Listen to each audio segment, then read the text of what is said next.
Okay, hello. This is Quantum Matter signing in from the DozaCraft SMP server. Once again, after a very long break. Um, yeah, I've been building on and off. I've been working a lot, so I haven't really had time to play for an extended period of time and record. So here it is. I've built this little platform up in the air. Okay, hold on.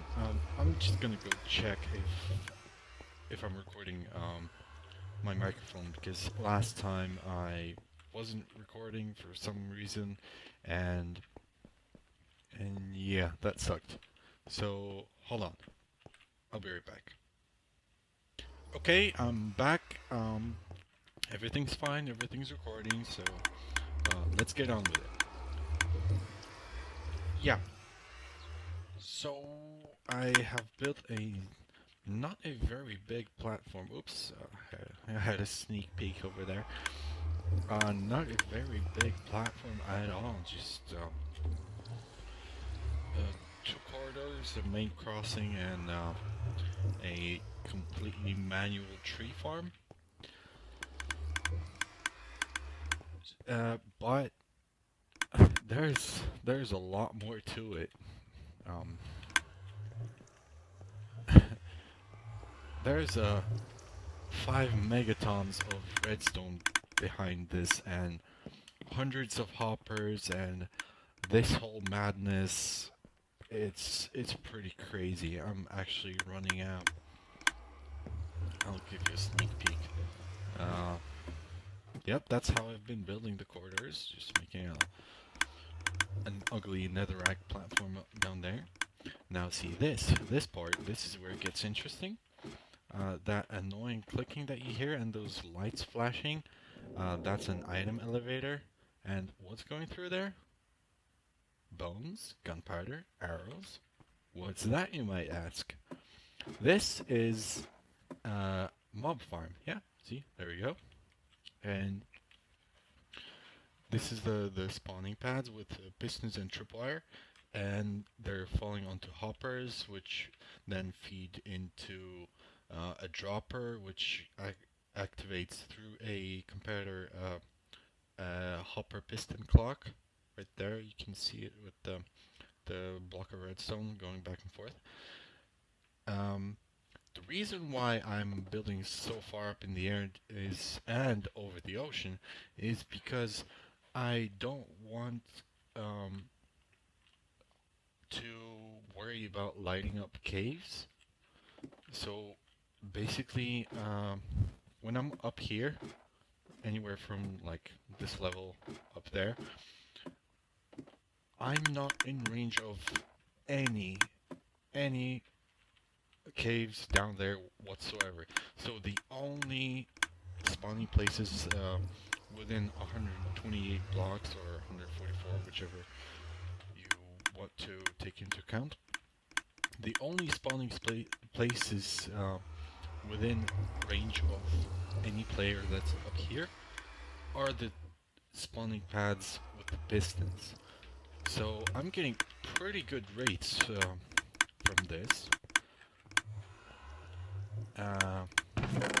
See, I've got, this is Gritz's mass storage. Oh my god, this is very annoying. Hold on, let me just switch that off. Okay, that's an additional, there we go. That's an additional clock for a shorter item elevator, which I'm using with the same droppers. That's for input for the sorting and output from a furnace. Okay, enough of that. That's just a quick tour.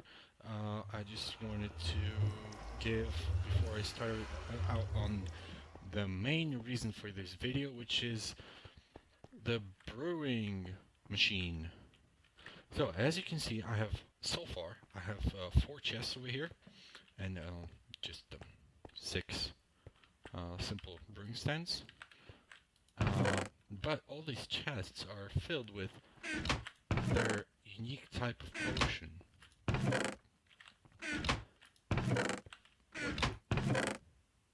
No, 130. Oh, 33. Oh, okay. Yeah, I still have a few bugs to fix. And these are all supposed to be 1 minute 30 splash potions of poison. For some reason, some of them didn't get the redstone. I'm still working out the bugs, and this is potion of swiftness. So, let's go over into the back. I'm going to, no, not this way, this way. I'm going to explain, yeah, that's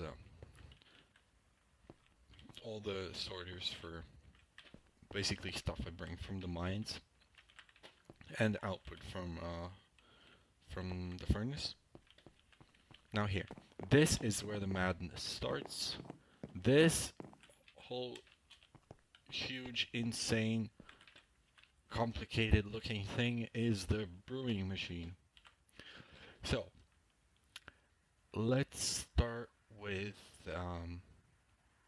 actually let's start from, kind of from the back or from the middle. Okay, so, this comparator checks this hopper if there are whatever makes 4 lines, I mean for redstone length, like 2 or 3 items in here, so potions, which is connected to this chest. So if this chest is full, then this hopper starts filling up. This comparator picks up on that and sends a signal to this block. This block then switches off this torch, which retracts this piston and switches off this redstone line. So what happens if what happens if there's space for potions? Well, 2 things happen. This torch switches on, which extends this piston and allows this signal to pass through. But there's no signal right now. And the second thing that happens is this redstone line gets switched on, which goes all the way over here, into this block, which on that side of the block there is a redstone torch, which it feeds into this block, which if it is on, it shuts off this clock. So let me demonstrate this quickly for you. Oops, I did not mean to go down there. So what happens if any of this is, by the way, that's why this line is so long. It's because it's connected to all of these chests individually. So that's the reason why I made it so the redstone line is off by default, is because if any of these torches switches on, so if any of these chests need refilling, they will switch on this line. That's what happens. Bam! Things start happening. This clock starts working. See that it feeds into this line, so this redstone is not lit anymore. There are 29 items in here. This piston goes back and forth, and 29 items happens to be just the perfect amount for potions to brew in my setup. So what happens when the piston moves over here? Maybe we can catch it soon. It feeds into this block, which feeds into this torch, and after some redstone magic, let's watch this torch. See, it switches on and then it switches off after some time. Let's watch it again. This is just to limit the pulse length, because the redstone block is half the time here, half the time here. So this just shortens the pulse and detects only the rising edge.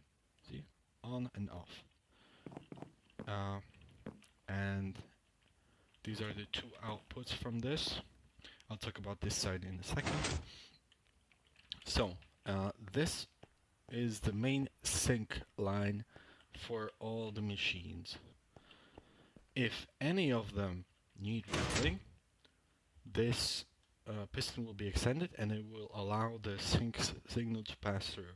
This is to disconnect all the machines that do not need to be working, because that would fill up the hoppers, back it up, and it will mess up the whole thing. And this signal, when it goes through, bing, see, it gets picked up. Let me just switch this off. For now, it gets picked up by this repeater. It goes to this block. It goes to this redstone dust, which goes to this block. Then the torch switches off. This torch switches on, and it's a little bit hard to see from here. I'll get to that in a second. And basically, this activates each step of the brewing, and it goes on from this block. It goes down to that redstone dust, to this repeater, and so on and so forth. Okay, so let's go over here. It's a little bit easier to explain. It's basically the same thing. The signal from the clock over here. This is just another setup. If this piston is retracted, then the signal will pass through. It will go into this block, switch off this torch, just like on that side. I'm talking about this torch. This torch is the same as this torch. So it will deactivate this hopper, this what's it called? Repeater, and activate this torch, which will in turn activate this redstone dust. This setup locks and unlocks these two hoppers alternating. So right now this one is locked because we don't want, that's the default state, because we don't want these potions to get sucked out of the brewing stand before they get time to brew. That's why we have the clock. So after a certain amount of time, it will unlock this hopper, which will and lock this one, and this hopper will suck out the brewed already potions down the line, and after this pulse generator switches off the signal, it will lock this hopper back again and unlock this one, which will fill it up with, in this case, empty water bottles, because we're just brewing awkward potions here. That's why we have this separate setup, so we don't have to brew awkward potions for each and every single one of these, adding another step, having to distribute nether wart, was it? Yeah, nether wart and everything. So we have a centralized system for brewing awkward potions, which basically works the same way. There's the last hopper into the chest, and there's a comparator that checks if it's full. If there are any items in there, that means that chest is full, and it also means that this hopper is full, and in turn that this chest with minecart with chest is full. Now what happens if this hopper gets totally empty? This torch switches on, gets picked up by this dust, goes into this repeater, this block, and again dust, repeater, block, dust, block, repeater, and it switches on this line. It does the same thing as on the other side. It switches on the clock. Actually, it just switches off that torch and allows the clock to run. On the other hand, it switches off this torch, which goes into this block, which goes to this dust, to this block, and it retracts this piston um, in order to let the signal pass through to the brewing stand. So that means that if one of these starts brewing, but there is no demand for awkward potions, this doesn't need to run, and it doesn't need to fill up this hopper completely, then this hopper completely, and it will just back up the system, possibly desynchronizing and breaking everything. Now, there's another line up here, over here. So each of these steps, wait, I'm not sure if, I don't think I showed this from this side. Okay, it's a bit hard to get around. So each of these steps has the exact same thing. There's 3 steps here. This last one is for gunpowder, splash potions of healing, and there are just potions of healing. Here they go into the gunpowder brewing to make them splash, and it's exactly the same thing. So there's a hopper up on top with a chest filled to the brim with gunpowder, so we don't need to worry about running out for some time. So it's basically the same setup. And up on the top, at the last step, see this hopper is filled with awkward potions. There's a chest up on top of that, and a hopper feeding into the chest, and up on top of the hopper and all around here, all along here, there's a minecart track which goes over here, goes down here. This torch is just to power the powered rails.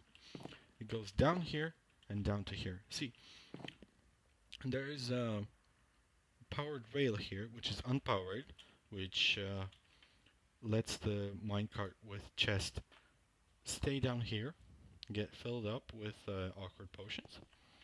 And now that's where the other interesting part begins.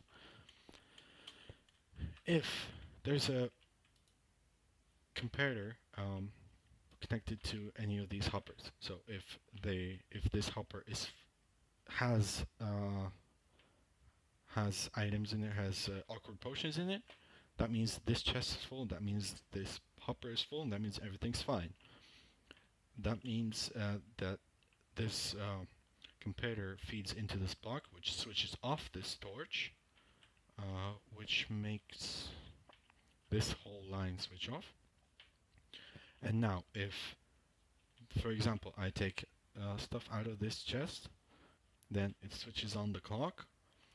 It starts pumping items through again and again. And now, if this hopper becomes empty, it switches on this torch, which switches on this whole line.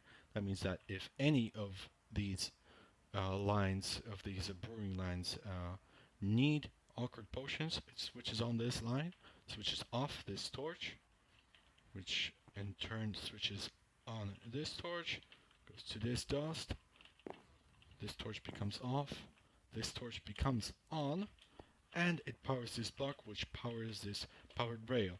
So this minecart gets sent off, drops awkward potions into any of the hoppers that need them.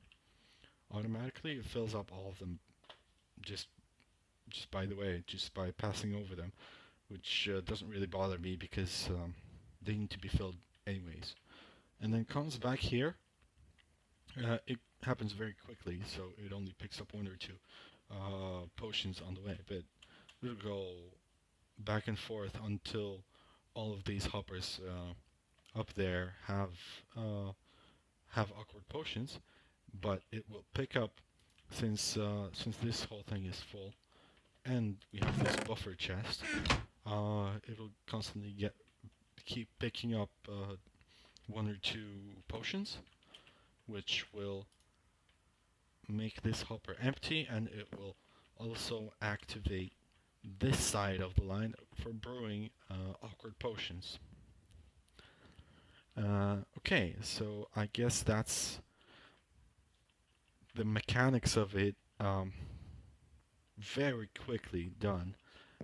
Now let me show you the way how I fill these up. I just started building this, so I'm not going to show that part to you. But I am going to show you the shortcut way. This is obviously not finished yet. So these are the brewing stands, and these are the hoppers above them, and the chests above them. So this is what? Oh, probably glistering melons. Yeah, I only have one left. So because I've run out of gold. So this should be filled to the brim with glistering melons. This should be filled with glowstone dust, I believe. Yep, glowstone dust. We still have some. Yep, just almost 3 stacks. And this should be filled with gunpowder. So that's how it goes. And this is the chest with awkward potions. The hopper with glistering melons. This is the hopper with awkward potions. So the minecart will go right under here, all along this line, drop off awkward potions to any of the hoppers that need them, and go back and forth until all of the hoppers have awkward potions, which means it will go back and forth, refilling all these stations until all of these chests are completely full with awkward potions. Now, the way okay, let me just go back here and show you how I refill the basic system, the first system for let's just grab like 16 because I know that I'm already almost full of water bottles. Okay, so what I do is to fill up the first system for brewing awkward potions is I fill up my inventory like so. Then I go back over there, up there. I need to hook up some indicator lights to tell me if, for example, if these hoppers probably are empty. That means that I'll probably hook up each of these lines to one light somewhere here on the front that will tell me if this light is on. That means that this one part of this line needs refilling. Okay, so I have a hopper here. Yep. So what I do is I fill up my inventory. Just go bang, bang, bang, bang, bang, bang, bang. Oh, don't mind the lag. Bang, bang, bang. And it sucks up the water balls after a while. And all these water bottles go into this set of the snake of chests. See, they go into here, and then it feeds all the way down there, all the way, and it feeds into this brewing stand from this side, and this is my nether buffer, which feeds into the top. Okay, so I guess that's the whole system pretty much explained. I know probably it was way too fast and way too complicated for some people, but that's the best I can do in a short amount of time. In order to do this properly, I would probably need to create a series of videos explaining each part, building it, possibly in a creative world, from the basics, from the bottom up, each segment, each part, explaining as I go. But this is basically the system. 3 information lines if any of the lines need awkward potions. This line activates the clock, and this is the clock sync line, which only gets through if this line needs needs to be running, then it will be running. It won't be running otherwise, like it is now, because all of these are full. Everything shuts down. Okay, so thank you for watching. I hope this was helpful slash interesting for you. If you have any questions, leave a comment, or I don't know, find me on DozaCraft, message me, talk to me, call me on Skype, whatever. Okay, so peace out. Thanks for watching. Bye bye.